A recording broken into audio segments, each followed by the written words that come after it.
Hello everyone, welcome to the subject orientation for basic calculus or the MTH5s. So once again, I am Roslyn Q. Villamor, your subject teacher.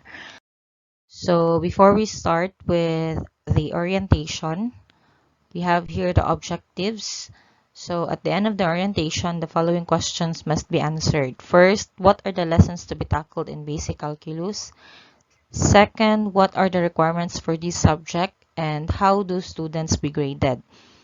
So as to the lessons to be tackled, we only have three major um, lessons, no? Pero nani sila mga subtopics or sub-lessons, subtopics. So we have limits and continuity, we have derivatives and integration. So limits and continuity, siya ang una nato i-tackle na diha ang uh, evaluating limits of a function using table of values, given and graph. We also have infinite limits, limits at infinity, limit laws, and so on. We also have the derivatives, no? So, ang derivatives is under ni siya sa differential calculus or calculus 1 ini-college ninyo. For the integration or the antiderivative, um, under po ni siya sa integral calculus or the calculus 2 in college. So, mo ni siya ang mga topic or mga lessons na ato ang itakal sa kini nga subject. Okay. Next, we have here the requirements. Of course, we have notebook, black and red pen, and calculator. Actually, ang notebook, pwede rin ninyo gamiton tong notebook sa pre-calculus. Wala na ko to siya napapasa sa inyo ha, kay maglisod mong gutag papasa and then iuli na pud balik, no? So, but i-require ka po na ako ang notebook kay, for example, parehanang na yung mga quizzes bitaw. So, kung napansin ninyo, katong mga niaging quarter, katong first semester, di ba na ubang kanang students dito nga akong ginapaninglan og solutions tungod kay wala na send or wala ka send, no, sa email or sa Gmail og mga solutions. So, gamit kayo ang notebook class. It is because, for example, parehaan na kanang pangitaan ta mo sa solution sa certain topic kay wala mo ka send or wala na send, no? Abi ninyo na send na sa Gmail. At least kung nalang siya sa notebook, dali lang ninyo siya makitaan kay naka-compile lang dito. Another gamit aning notebook class, since basic calculus is a subject in college actually, no? Introduction ni siya sa subject sa college, which is again the differential and integral calculus. Gamit kaayo ni sila because, for example, the limit laws, the rules for differentiation and antiderivatives, mabalik gihapon na inigabot ninyo college. Mao gina sila nga mga topic ang inyong masugatan sa calculus 1 and 2 or katong ginatawag nato nga differential and integral calculus. So, kaning notebook magamit ninyo as reference pod, no, in the future. Pwede ninyo balikan kung untahay maabot na mo sa kana certain topics, for example, differentiation rules. Pwede ninyo balikan sa inyong mga notebook, no, kung unsa to sila nga mga lesson. So ana.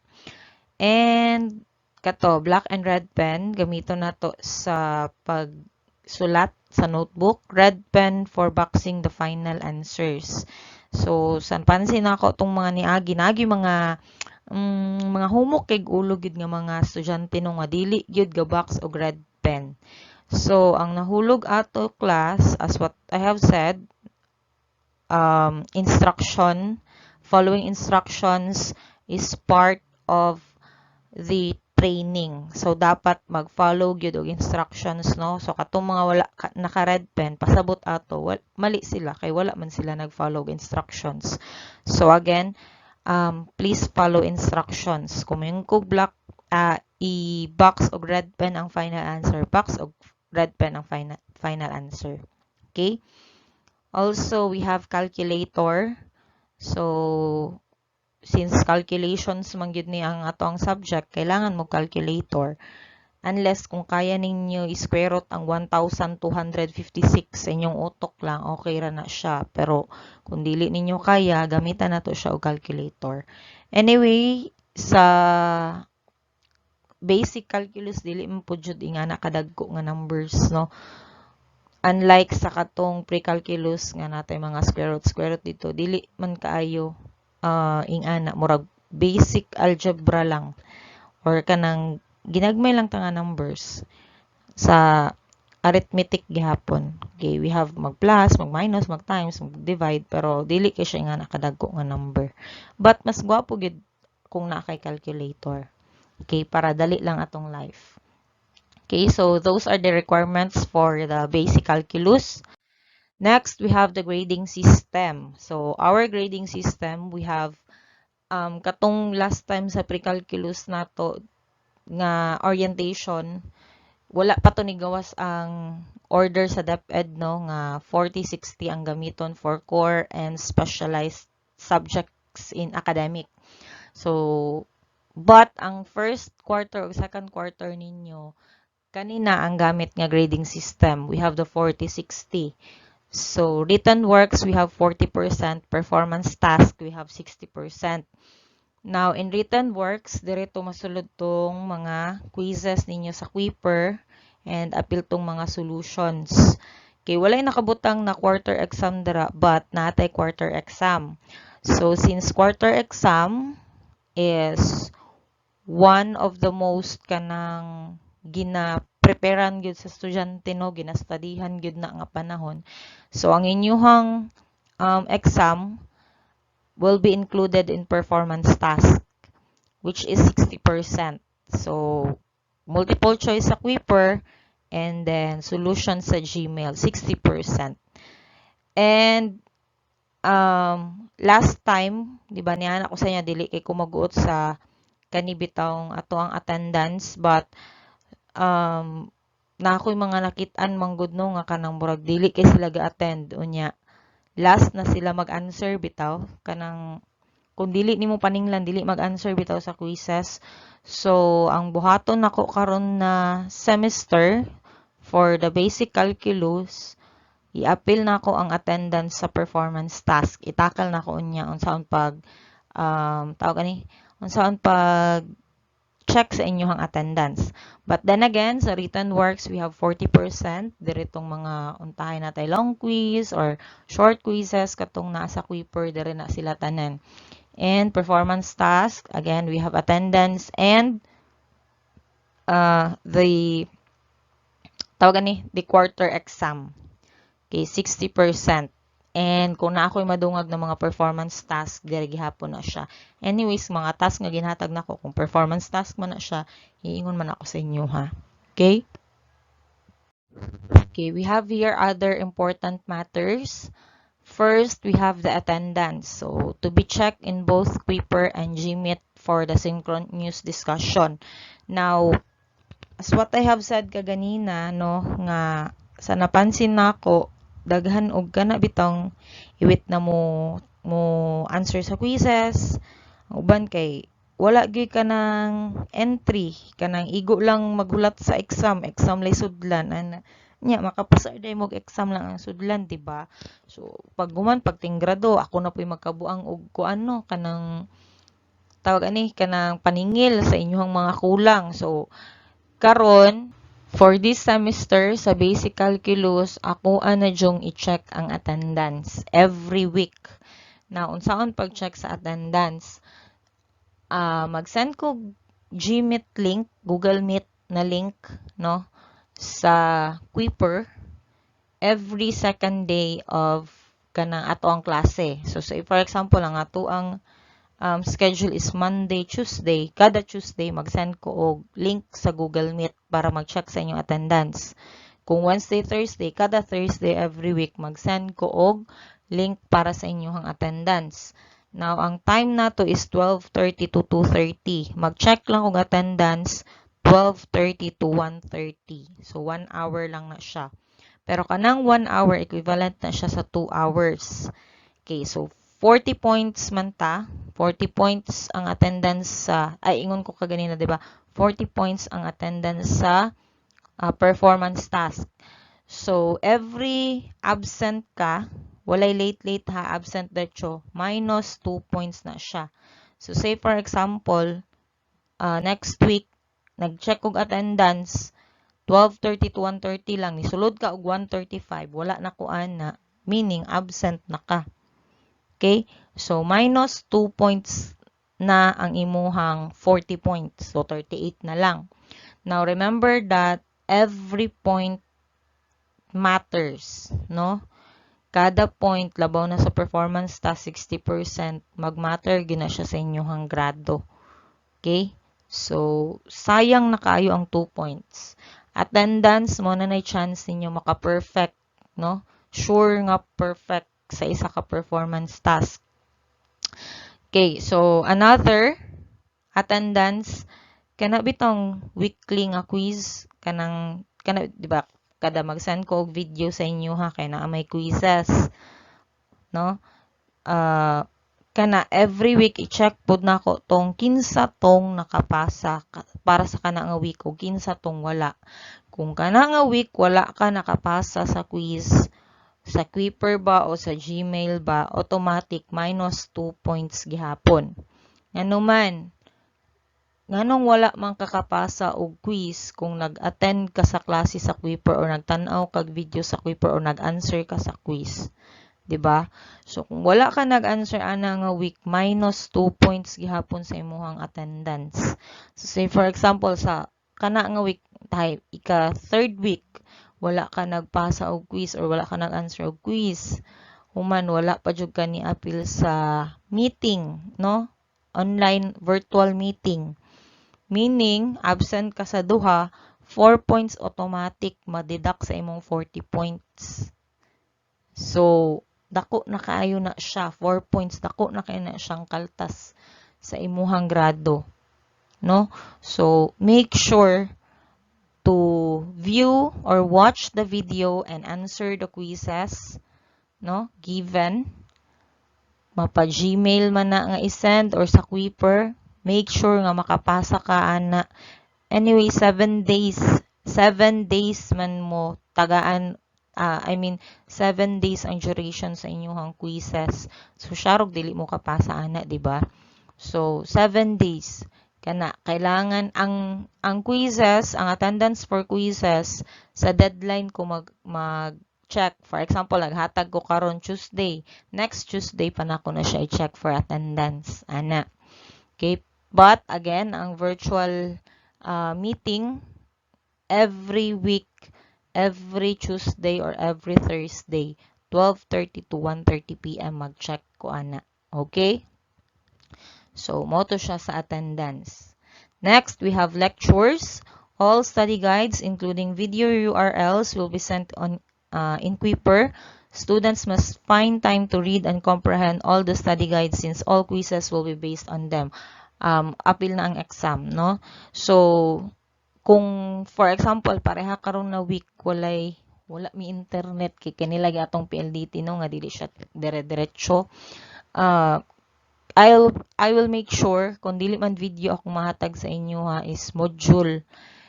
And naagya po na siya quizzes nga kauban. So, every week na adyo ko ihatag. Kung dili mo ko makahatag og video, tungod kay hinay among internet or nawala gid among internet, maghatag ko og module sa inyo ha, with quizzes gihapon na siya. So, ingana. And then, palihog ko, no? Kung naay video ihatag, tanawa ang video kay gihimo ang video para makatuon. Kung naay module gihatag, basahon ang module kay gihatag ang module para makatuon. Ayaw mo diretso sa quizzes. Unya man pag-abot sa quiz, dili ka answer kay wala ka baloon saon. Most especially karon nga subject sa basic calculus because basic calculus is new to you, no? Dili siya para sa calculus nga naagian na ninyong circle katong grade 10 pa mo ana. So dili siya ing ana. Bag-o ang mga lesson sa basic calculus because again introductory subject or introduction preparatory subject ni siya for college. Kaning basic calculus good para sa inyong college gid ni siya. Okay? So, palihog kog basa sa study guides or sa module and palihog ko og tan-aw sa video before answering. Because again, kanang inyuhang quizzes sa Quiper, 40% na siya sa inyuhang grades, no? Very dako. So, dapat tarungon gyud nato na siya answer para uh, you know, makatuon ta ana, no? Okay, next we have deadlines. So class is more strict in terms of deadlines. Students should constantly check their to-do list in the Quipper. If and only if you happen to not receive an assignment or study guide, asking your classmates is a no harm and afterwards verify me about it. So, kung kana isa pud na nay nagrason sa ko din. Basta nay nagrason sa ako nga ma'am wala mo ko kadawatan ng anong di makakadawat nga gi-enroll man nimo yung kaugalingon sa ako ang class code unya nganong imong mga classmate naka-answer nganong ikaw mingon ka nga wala. So dapat kung wala kung karon na week nakapansin kang hala si ma'am wala lagi na karon nga week pangutana because sometimes no na technical error ang sana system error ang Kuiper. So, mangutana ka, ma'am, wala kay hatag karon nga semana o ana. So, pwede ka mangutana sa ko or kung maula ka sa ko, mangutana ka sa imong classmates. Hey, classmates, di ba natay GC? Huy, classmates, wala gihatag si ma'am karon nga semana. O, di ba? So, ana. So, always na mangutana and then always mag-check no sa online or sa Kuiper kung naay gihatag dito nga task or activity or quizzes or lecture ana. So kadto, and then again ang duration sa inyong quizzes we have 7 days. Okay, next we have quizzes. You will be given quizzes every lesson. You may attempt to answer again the items you got incorrectly, but first attempt will have the biggest value in your class record. So, as what I have said sa previous, kung nakainomdom pa mo, first attempt, siya ang ako ang i-record and graded. Okay, recorded tanan, but first attempt, siya ang ako ang i-record and appeal siya sa grado sa inyong grado dito siya sa written works gyud, no, because again first attempt is your true answer kana bitawng inyo hadyong mo gito inyong answer nga tinuod kay second attempt makabalo naman mo kung asa inyong tama ato asa ang mali, so sa mali na lang gyud mo mag-answer ang uban no. So first attempt ang ako ang graded. Okay? But you can answer, you can try to answer again and again sa quizzes, no? Pwede mo mag-repeat og answer para ma-master ninyo, no? Kay 'di ba sometimes makatuon ta sa ato ang mga mali. So, ay, tama day mo. Dahil siya answer. Dili day kini nga answer kay ingani day ingana. So, natay mga realizations, no? Pag after na to, hibalaan kung asa ta na mali.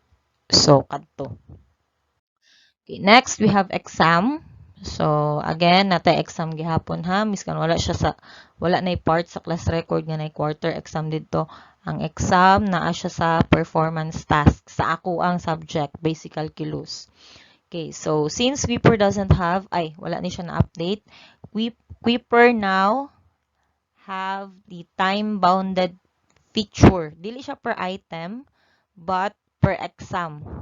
So, kung napansin ninyo atong second quarter, unlike sa first quarter nato no nga, unsa to? Kanang iyahay lang og schedule ang mga maestra sa exam. Paabot sa second quarter, naka-schedule na gyud ang exam. Okay, so for example, sa atong pre-calculus, second day siya, tapos first, tawag ni first period, we have 7 to 9 a.m. So, kung ang schedule ana niya is second day, for example, ang exam is Thursday, Friday siya, 7 to 9. Exam gyud mo og Friday, 7 to 9. Kay wala nay laing schedule. Okay? So, mo manay parahan ay mangguna siya kay, for example, sa inyo duha ka STEM. Okay, at least, pag mag-answer ang isa, kung answer na ang stem X, answer po ang stem Y. So, nagdungan tanan, no? So, ing ana. Tapos, 7 to 9, dapat mag-answer gud mo. Ay mo pag late-late, labaw na sa ato kay calculations ba, no? So, nagitay ka ng solve gud ta, ana. And then, dili na mo pwede mo pasa og tama 9:30. Ngano man, 9 to 11, lahi naman pud ang inyong exam, no? So, 9 to 11, lahi na pud ang nakasked. So, alangan magpa-late-late na pud mo dito. What if perting taasa pud ang inyong exam dito? So, na kulangan nag-time, 'di ba? So, karon time bounded na gid siya. So, katong kadaghanan sa akong ginahatag, we have 1 hour 45 minutes on Kuiper and then 15 minutes on sending your solutions on the um, Gmail. Ana. So, kadto. And again, kailangan ninyo ang notebook dire o red black pen and also calculator in exam, no? Okay, next we have if the internet connection is lost, your battery died, hopefully nga dili na sila mahitabo, no? The students already answered items will be auto-save. So, katong mga na-click na ninyo, nga na-answera na ninyo, automatic to siya ma-save. Pwede mo mubalik, pero dili na ninyo ma-answeran dili na ninyo mabalikan og answer. Katong human na ninyo og answer na mga exam or na mga items. So, nadiha, you cannot change your answer once you already chose and clicked one. So, think before you click, kita dire, no? So, before ta mo click, naon sa ginato nga mao gyud akong answer. I-feel gyud ninyo nga mao gyud ni siya akong answer para walay mahay. So, ato. Okay? So, if the internet connection or na may system error or unsa ba diha, contact lang sa teacher. Kung dili ko ninyo makontak sa advisor, ana, no? So, kadto. Okay, so kadto lang. Thank you and God bless. If ever you have kanang any questions, chat lang sa ato ang GC or pwede pod nga DM lang sa ako. Okay, so kadto lang. Thank you.